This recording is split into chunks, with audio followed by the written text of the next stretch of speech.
शेख साहब, मैं पाकिस्तान से उम्रे पे आ रहा था, तो कुछ दोस्त थे मेरे जिन्होंने कहा है मेरा ये मुसीबत है, ये मुसीबत है, ये अंगूठे उन्होंने दिया है। कहते हैं कि ये हजर अस्वद पे, खाना काबे पे, मकाम इब्राहिमी पे, हरम शरीफ में जाके यहाँ पे वो दम कराएं और लेके आए, तो हम इसकी पाबंदी करेंगे, ये हाथ में डालेंगे। तो ये मैं आपसे पूछने आया हूँ कि ये जायज़ है इस्लाम में कि ना जायज़ है शेख साहब? यानी क्या कहा कि वहाँ काबतुल्लाह पे लगाना है? जी, काबतुल्लाह पे इसको इस तरह जरा वो कर दें इस अंगूठी को? जी, सबको। अच्छा, इसने कहा कि काबतुल्लाह से टच करना है? जी, टच कर दे उसको इस तरह जरा। और इसी मदीना आकर के मदीना में मकाम जाली पे और जी सबको, जितने दीवारों पे जितने टच मुकामात हैं। करना है। हाँ जी। और फिर जब ले जाएंगे आप तो पहनेंगे? जी, हम कहते हैं हम अंगुलियों में पहनेंगे और ये बख्तवर भी उससे होगा, फायदा होगा उनको। हमें बहुत फायदा होगा। तो मैंने कहा मैं ले जाऊंगा, मुझे कोई गरज नहीं है। लेकिन आपने किया इसको कुछ लगाया काबा पे? शेख साहब मैंने किया, लगाया, हाँ। इल्म नहीं था इसलिए आपसे मिलने आया था मेरा। तो मेहर के मेरे भाई देखिए, कोई भी काम करना हो जी, तबर्रुक समझ के, बरकत समझ के, फायदा समझ के, अजर और सवाब समझ के, दुनियावी फायदा समझ के, या दीनी फायदा समझ के, या आखिरत का फायदा समझ के, तो उसमें देखना जरूरी है कि आया अल्लाह रब्बुल आलमीन ने इस काम के करने का हुक्म दिया है और अल्लाह के रसूल मोहम्मद रसूलुल्लाह सल्लल्लाहु अलैहि वसल्लम ने इस काम के करने का हुक्म दिया है। ये देखना जरूरी है। अगर है तो करना है, नहीं है तो नहीं करना है। लोगों को जो चीज अच्छी लगे, लोगों को जो चीज ज़हन दिमाग से उनको अच्छा लगे वो करना, ये सही नहीं है, दुरुस्त नहीं है। मुसलमान है और मुसलमान अल्लाह के हुक्म के मुताबिक चलता है और मोहम्मद रसूलुल्लाह सल्लल्लाहु अलैहि वसल्लम के तरीके के मुताबिक चलता है। अब ये भाई ने ये कहा है कि इसको काबतुल्लाह के गिलाफ काबा से लगा दिया जाए, टच करा दिया, या मकाम इब्राहिम से लगा दिया जाए, या इसी तरीके से मदीने में आकर नबी सल्लल्लाहु अलैहि वसल्लम कब्र की जो जारी उससे लगा दिया जाए। तो क्या इसका हुक्म हमारे इस्लाम में है? नहीं।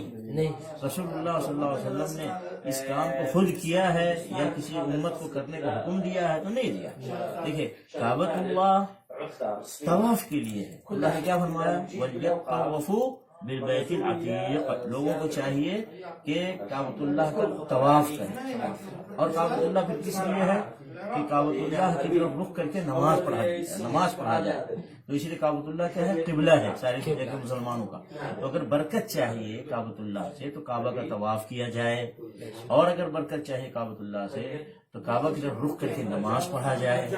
लेकिन काबतुल्लाह को छूना या काबतुल्लाह को टच करना, अंगूठे से टच करना या हाथ से टच करना, उसमें कोई खैर बरकत नहीं। अगर ऐसा होता तो रसूलुल्लाह सल्लल्लाहु अलैहि वसल्लम खुद ये काम किए होते और उनके बाद सहाबे कराम भी अमल किए होते। ऐसा नहीं। ऐसे ही हजर अस्वद है, हजर अस्वद से तबर्रुक लेना है तो उसको चूमना है। ये रसूलुल्लाह सल्लल्लाहु अलैहि वसल्लम की सुन्नत है। हजर अस्वद से तबर्रुक लेना है तो हाथ लगाकर उसको बोसा देना है। ये रसूलुल्लाह सल्लल्लाहु अलैहि वसल्लम की सुन्नत है। तो नबी सल्लल्लाहु अलैहि वसल्लम की सुन्नत पर अमल करने से बरकत मिलेगी।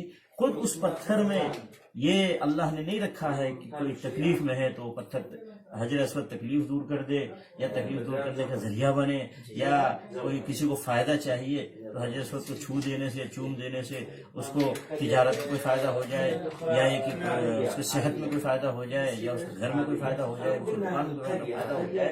ऐसा कुछ नहीं। फायदा नबी सल्लल्लाहु अलैहि वसल्लम की सुन्नत पर अमल करना। तो जन्नत का पत्थर है, उसको चूमने से नबी अलैहिस्सलाम की सुन्नत पे अमल होगा और उससे फायदा मिलेगा। ऐसे मकाम इब्राहिम है। मकाम इब्राहिम सिर्फ क्या है? अल्लाह रब्बुल आलमीन ने फरमाया वत्तखिज़ू मिन मकाम इब्राहिम मुसल्ला। मकाम इब्राहिम को क्या बनाओ? मुसल्ला बनाओ। तो अगर आदमी तवाफ करता है, तवाफ करने के बाद फिर मकाम इब्राहिम के पास आकर के नमाज पढ़ता है तो उसको बरकत मिलेगी, उसको फायदा मिलेगा। लेकिन मकाम इब्राहिम को जाकर छूने से, उसको चूमने से फायदे या नुकसान मिलेगा। क्यों? कि उसने अल्लाह के हुक्म के खिलाफ किया है और मोहम्मद रसूलुल्लाह सल्लल्लाहु अलैहि वसल्लम की सुन्नत के खिलाफ किया है। उसको छूना, अंगूठी को उससे लगाना उससे, या हाथ लगाना उससे, या होंठ लगाना, ये सब शरीयत के खिलाफ वर्जी है, अल्लाह के हुक्म के खिलाफ वर्जी है, रसूलुल्लाह सल्लल्लाहु अलैहि वसल्लम की सुन्नत के खिलाफ वर्जी है। इसे परहेज करना, इसे फायदे के बजाय गुनाह मिलेगा। فائدہ نہیں بلکہ گناہ ملے گا. ایسے مدینہ آتے ہیں. اب نبی علیہ الصلوۃ والسلام اور ابو بکر عمر رضی اللہ عنہما کی قبر کے چاروں طرف جالی لگی ہوئی ہے. تو جالی کو چھونے سے، جالی کو ٹچ کرنے سے کیا ملے گا؟ بھائی پہلی بات رسول اللہ صلی اللہ علیہ وسلم کے زمانے کی وہ جالی ہے نہیں. اس جالی میں کیا فائدہ؟ جالی تو صرف اس لیے لگایا گیا ہے کہ رسول اللہ صلی اللہ علیہ وسلم کا جو گزرا ہے جس کے اندر قبریں ہیں اس کو چاروں طرف سے گھیر دیا جائے، اس کو گھیر دیا جائے، اس کو محفوظ کر دیا جائے. یہ مقصد ہے جالی کا. کسی زمانے میں لکڑی کی جالی تھی، بعد میں وہ جالی آگ لگنے کی وجہ سے جل گئی تو یہ جالی پھر لوہے کی لگائی گئی ہے. اب یہ جالی آج ہے، کل کو نہیں پتا، اس جالی کو ہٹا کر کوئی اور جالی لگائی جائے گی. جالیوں میں کوئی برکت نہیں ہے. ایسی مسجد نبوی کے دیواروں میں کوئی برکت نہیں ہے، دروازوں میں کوئی برکت نہیں ہے. برکت ہے رسول اللہ صلی اللہ علیہ وسلم کی سنت پر عمل کرنے سے. ہم جائیں نبی صلی اللہ علیہ وسلم کی قبر کے پاس، السلام علیکم یا رسول اللہ، ثواب ملے گا. السلام علیکم ابو بکر صدیق، السلام علیکم عمر الفاروق، ثواب ملے گا. لیکن کیا کہ جالی کو چھونا، پلر کو چھونا یا ایک دیوار کو چھونا، دروازے کو چھونا، اس سے ثواب نہیں گناہ ملے گا. کیوں؟ کہ رسول اللہ صلی اللہ علیہ وسلم کی سنت کے خلاف ورزی.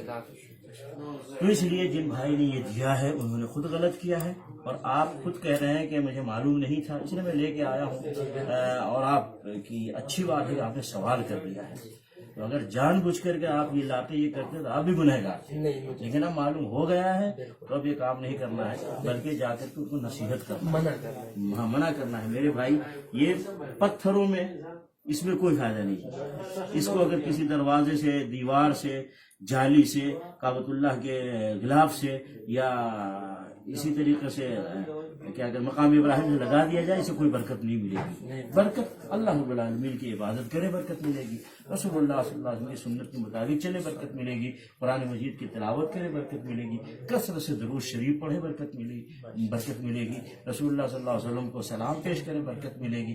لیکن نبی صلی اللہ علیہ وسلم کا نام چومنے سے برکت نہیں ملے گی، قرآن چومنے سے برکت نہیں ملے گی، مسجد کو چومنے سے برکت نہیں ملے گی، مسجد میں عبادت کرنے سے برکت ملے گی، کعبۃ اللہ کی پردے کو چھونے سے برکت نہیں ملے گی، کعبۃ اللہ کا طواف کرنے سے برکت ملے گی. سمجھنا ہے شریعت نے جو طریقہ بتایا ہے اس کے مطابق چلنا ہے، اور جو شریعت میں جو ثابت نہیں ہے اس کو نہیں کرنا ہے، ورنہ گناہ ملے گا. نبی علیہ السلام نے فرمایا فمن رغب عن سنتی فلیس منی، جو میرے طریقے سے ہٹ گیا اس کا میرے ساتھ کوئی تعلق نہیں. تو ہم رسول اللہ صلی اللہ علیہ وسلم کے طریقے پر ہر مسلمان کو چلنا چاہیے، چاہے وہ عورت ہو، چاہے مرد، چاہے امیر ہو، چاہے غریب، چاہے عربی ہو، چاہے اجمی، کوئی بھی ہو. رسول اللہ صلی اللہ علیہ وسلم کی سنت اور طریقے پہ چلے گا تو وہ ثواب پائے گا. نبی علیہ السلام کے طریقے سے ہٹے گا وہ گناہ پائے گا، کیونکہ اللہ رب العالمین نے رسول اللہ صلی اللہ علیہ وسلم پیروی کا حکم دیا ہے. کیا فرمایا اللہ رب العالمین نے؟ وَإِن تُطِيعُوهُ تَهْتَدُوا، تم اگر اس رسول محمد صلی اللہ علیہ وسلم کی اطاعت کرو گے تو ہدایت پہ رہو گے.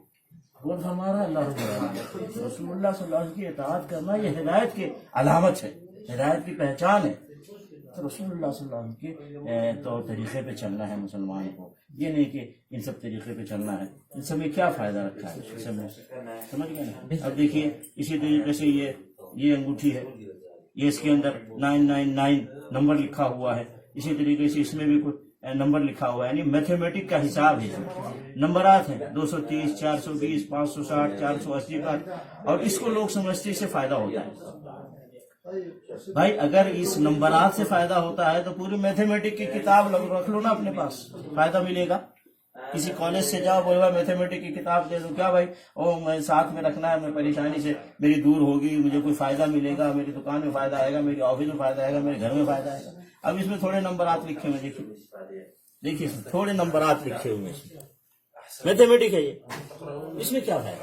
کچھ بھی نہیں. یہ مسلمان اس وقت کتنی جہالت پہ چل رہے ہیں. وجہ یہ ہے کہ انہوں نے قرآن کو ترجمے سے نہیں پڑھا، اللہ کے نبی صلی اللہ علیہ وسلم کی حدیث شریف کو ترجمے سے نہیں پڑھا، انہوں نے دین اسلام کو نہیں سمجھا ہے. اور یہ وجہ ہے کہ ان سب چیزوں کے اوپر چلتے ہیں اور بجائے نیکی کہ وہ گناہ پاتے ہیں. تو مسلمانوں کو اس سے دور رہنا چاہیے، پرہیز کرنا چاہیے. اللہ رب العالمین ہمیں آپ کو، دنیا کے سارے مسلمانوں کو اسلام کو سمجھ کر اسلام پر چلنے کی توفیق عطا فرمائے.